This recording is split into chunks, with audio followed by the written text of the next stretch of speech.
मैं आपका स्वागत करता हूं स्टोरी एथिक्स चैनल पर। मेरा नाम चिराग निषाद है और आज मैं आपके साथ एक खास कहानी साझा करने जा रहा हूं। इस चैनल का उद्देश्य है नैतिक कहानियों के माध्यम से जीवन के महत्वपूर्ण सबक सिखाना। यहाँ पर हम ऐसी कहानियाँ सुनेंगे जो न केवल मनोरंजन करेंगी बल्कि हमें प्रेरित भी करेंगी। आज की पहली कहानी है चांद का सपना। यह कहानी हमें यह सिखाती है कि अगर हम अपने सपनों के लिए मेहनत करें और कभी हार न माने तो हम किसी भी लक्ष्य को हासिल कर सकते हैं। आपको यह कहानी कैसी लगी, ये जानने के लिए मैं आपके विचारों का इंतजार करूंगा। अगर आपको हमारी कहानियाँ पसंद आए तो कृपया चैनल को सब्सक्राइब करें, वीडियो को लाइक करें और अपने दोस्तों के साथ शेयर करें। आइए अब कहानी शुरू करते हैं।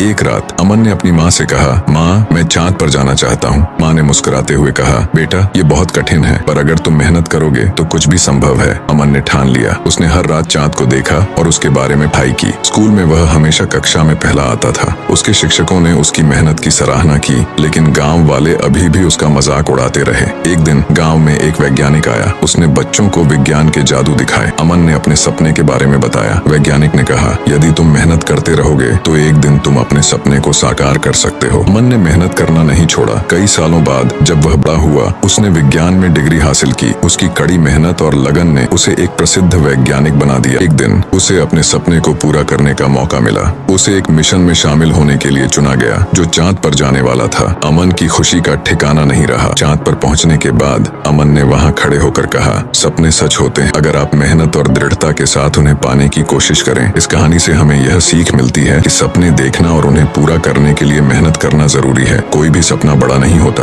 अगर हम उसे पाने की ठान लें। बहुत समय पहले एक छोटे से गांव में एक लड़का रहता था जिसका नाम था रवि। वह बहुत जिज्ञासु और साहसी था। एक दिन उसे गांव के किनारे एक पुराना और विशाल पेड़ मिला। गांव के लोग कहते थे कि यह पेड़ जादुई है और इसके पास अजीब घटनाएं होती हैं। लेकिन रवि की जिज्ञासा ने उसे इस पेड़ का रहस्य जानने पर मजबूर कर दिया। रवि ने ठान लिया कि वह इस पेड़ के रहस्य को सुलझाएगा। एक रात जब पूरा गाँव सो रहा था, रवि उस पेड़ के पास गया। जैसे ही उसने पेड़ के पास कदम रखा, हवा तेज चलने लगी और पेड़ की शाखाएं हिलने लगी। अचानक पेड़ के तने में एक चमचमाता दरवाजा दिखाई दिया। रवि ने हिम्मत जुटाई और दरवाजा खोला। जैसे ही वह अंदर गया, वह सीधे एक दूसरी दुनिया में पहुंच गया। ये दुनिया बहुत अजीब थी। यहाँ पेड़ चल सकते थे और पत्थर बातें कर सकते थे। जैसे ही रवि ने एक पत्थर से पूछा, ये कौन सी जगह है? पत्थर ने उत्तर दिया, यह एक जादुई दुनिया है जहाँ हर कोई अपने मन की शक्ति से चीजों को नियंत्रित कर सकता है, लेकिन यहाँ की हर चीज का एक मूल्य है। अचानक एक बिल्ली प्रकट हुई जो हवा में तैर रही थी। बिल्ली ने रवि से कहा,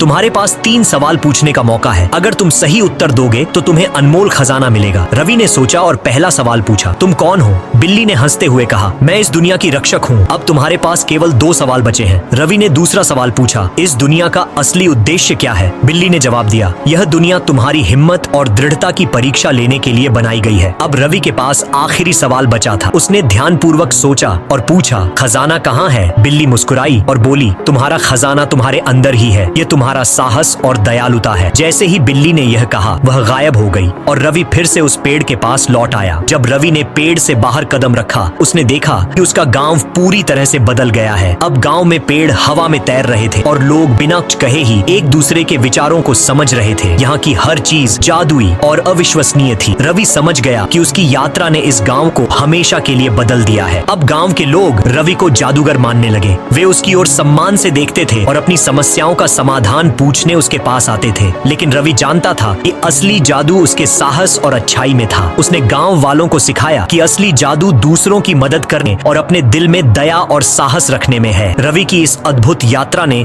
उसे यह सिखाया कि जीवन में सबसे बड़ा खजाना वही होता है जो हमारे अंदर छुपा होता है। इस जादुई दुनिया ने उसे यह एहसास कराया कि किसी भी कठिनाई को साहस, दृढ़ता और दया से हराया जा सकता है। इस अनुभव ने न केवल रवि को बल्कि पूरे गांव को एक नई दिशा दी।